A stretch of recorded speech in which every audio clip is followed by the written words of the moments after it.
Hello, English majors. I'm Christopher Hanlon with another episode of the Close Reading Cooperative, the podcast and literary analysis for English majors. And I'm here this week to treat a really complex subject a little bit too quickly. That subject is imagery.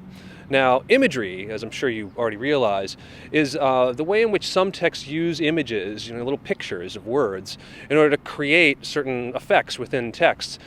Talking about imagery can be kind of a mysterious or even difficult thing because, unlike metaphors, for instance, images don't consist of a vehicle and a tenor. They don't make little arguments about the way one thing is like another.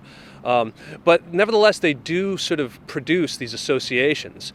As a matter of fact, the Imagist poet T.S. Eliot used to say that every image was an objective correlative to some emotional state, by which he meant that the sight of certain things can transport us emotionally in ways that remain kind of mysterious and unannounced. Let me give you an example of an image, a really famous one from the Imagist poet Ezra Pound. The apparition of these faces in the crowd, petals on a wet black bough. What Pound apparently was after here was some kind of emotional impact that connected, seeing faces in a crowd in the metro in Paris to looking at petals sort of, stuck to a wet black branch in the rain.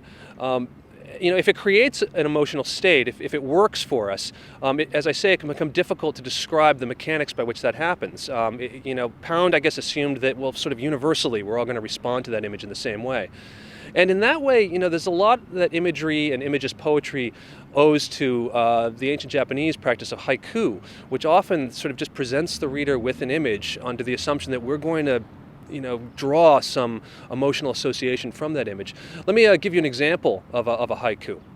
This is probably the best known Japanese haiku, this one by the poet Basho, who called this Old Pond.